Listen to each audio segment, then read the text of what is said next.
Good morning to you. It's Phil Thatch, and I'm here in the shadows of the Chickamauga Dam right here on the Tennessee River.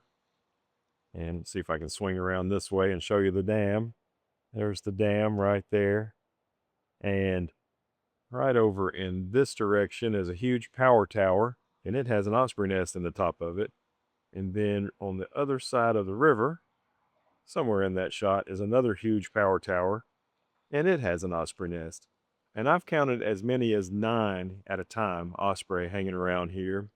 And they do occasionally dive for a fish, but usually it's way too far out across this river. This river is probably a half a mile wide to get a shot of the bird catching a fish. But what I'm looking for is for the birds to occasionally come over here into this good light. You can see the railroad bridge down there, how good the light is on it. And occasionally the bird will fly in this area close enough to fill the frame, and then I can get a pretty decent shot of it. And today I'm using the Nikon Z8 and the 600Z 600 f6.3 phase Fresnel VR, all that stuff. Super awesome combination for this. And I've gotten a couple of cool shots so far, so let's take a look at those. All right, this is the first shot of the day, or at least the first shot of the day that I liked enough to share with you. We'll call this photo number 1, and this is an osprey. And, they flew around a lot and I got lots and lots of shots, but most of them, the bird was either really high in the air or really far away. And this particular flyby, the bird is still above me. You can see I'm definitely looking up at this bird, but it's not really high up. So it makes for a much better shot. Now this is a 600 millimeter shot. I was shooting at 1/2000th of a second, wide open at 6.3. And this one with automatic ISO landed at ISO 280. The one thing I don't like about this shot, shot number 1, is I had to crop it a lot. So if I hit the plus button here and I'll go 100% on a 4K monitor, you'll see there's not much more to it. It's almost cropped all the way down to 4K. So let's look at photo number 2. This is the same osprey on the same flyby, same settings, except the ISO jumped up to 320. So at 600 millimeters, 1/2000th of a second, f6.3 and ISO 320. This one features some power lines in the background, which I could have taken out, but I decided to leave all the man-made stuff in every picture in this video, just so you could see how they really were. This one's pretty cool too. I love the way the eyes look in the first one and this one. And as you can see, this one's not cropped as much. I can make the bird a little bit bigger than I could in photo number 1.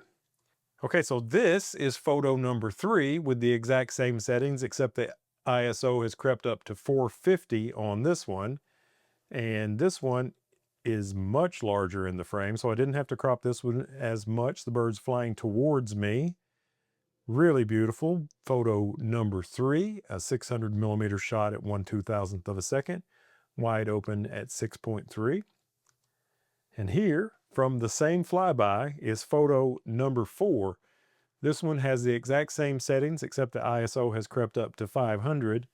And this one's not cropped much at all. Look, this is the very edge of the frame, and I just about clipped that wingtip. But let's see what happens when I go 100% with this one. This one gets really big, so not cropped much. Happy that I didn't clip the wing on photo number 4. Okay, this is photo number 5, and this is a different bird. The first 4 pictures were the same bird from the same flyby, and this one's a different one. And although it did get pretty close to me, it was much higher up than the bird in photos 1 through 4. And another difference is this is a different bird. You can see it has orange eyes instead of yellow eyes. So this is a younger bird, probably a male, not many spots on its belly, which usually indicates a male on these osprey, but a younger one. And this is 600 millimeters, 1/2000th of a second, wide open at 6.3 and ISO 640 on photo number 5. Another raptor that you often see here in the tailwaters of the Chickamauga Dam is the black vulture. And there's a warning dangerous water sign up the hill from me here. And I got some pictures of one of them coming in to land on that sign that I think might be pretty cool. Here's the first black vulture photo. This is photo number 6, and it's flying over, and there's some man-made stuff on the right and some trees on the left that I didn't take out. I could have taken them out easily. It's another shot at 1/2000th of a second, 600 millimeters f6.3, and this one is 250 ISO. Here's photo number 7. The Black Vulture is putting on the brakes. It's got kind of an orchestra conductor wing position, which I love that. This is 600 millimeters, 1/2000th of a second, f6.3, and ISO 250. I like the Great Blue Heron out of focus in the background on a light, and this is a power tower way in the distance. I can get this pretty much bigger, so I didn't have to crop this too much. Pretty happy with this photo. Now this is photo number 7. It's the same, I'm pretty sure, Black Vulture just about to land on the warning dangerous water sign. And you can see another Black Vulture is already there. This is also the same settings, 1/2000th of a second, ISO 280. Really sharp on the head of this particular Black Vulture. I'm happy with that. Here's photo number 9. It's a soaring Black Vulture with power lines in the background, which I could have taken those out, but I decided to leave all the distractions in the photos today. Same settings, 1/2000th of a second. This one's ISO 360. Here's photo number 10. It's another soaring Black Vulture photo, 1/2000th of a second, 450 ISO on this one. And of course, every picture in this video is 600 millimeters and 6.3. The osprey activity slowed down a little bit, so I came a little bit downriver, just maybe 25 yards, and now I'm not in the shadows of the Chickamauga Dam anymore. As you can see, I've got bright sun on me, and fishing on the bank just a little ways down is a great blue heron, so I bagged a shot of it.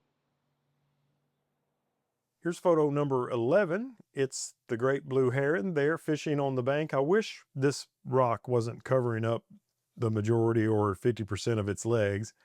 I don't mind that you can't see his feet, but most of his legs are blocked. I wish that wasn't the way it was. This is 1/2000th of a second and ISO 450. And I like that the color of the water in the Tennessee River is not blue, but this is reflecting the blue sky. So I thought that was kind of pretty. And this is the piling for the railroad bridge here in the background. And this is the reflection of it on the water. Pretty cool shot. I always have to get a great blue heron shot when I'm there at the Chickamauga Dam. And then I think I got a couple of Canada geese. This is shot number 12. It's a pair of Canada geese. This one's cropped a pretty good bit. As you can see, they don't get much bigger when I go 100%. 1/2000th of a second, ISO 250 of the Canada geese. And they're almost framed by the power lines that are in the background, which another thing that could be easily taken out, but I decided to leave them in. I walked downstream just a little ways to the area behind Chattanooga State. There's Chattanooga State Community College behind me. And the only thing I found down here, a lot of times I find some pretty good stuff down here, but the only thing I found down here was an American robin on the ground looking for worms this morning. And here's the last photo of the morning, photo number 13, lucky 13, an American robin. You can see dirt on its beak where it's been digging for worms, as robins often do. Slowed my shutter speed all the way down to 1/250th in this shady area, 600 millimeters f6.3 and 500 ISO. I would be interested to know which picture you like the best. And I think I'm going to number them. You've already seen if I numbered them. And maybe you didn't like any of them. That's fine. You can say I didn't like any of them, Phil, but maybe you liked one better than the others. And if you did, let me know in the comments. That would be interesting to me. I'm heading home now, and I had a nice morning. Just wanted to get out and do a little photography this morning. Not a whole lot going on this time of year. It's a good time of year for butterfly photography, but I did that on my last off day, so I decided to mix it up and see if I could get some osprey shots, and I think I got a couple. Let me know if you liked them, and if you like this content, hit the thumbs up button. That always helps me out. If you want to see some more stuff like this, subscribe and hit the bell, and as always, I look forward to seeing you in my next video. Thanks for watching. Have a great day. Bye-bye.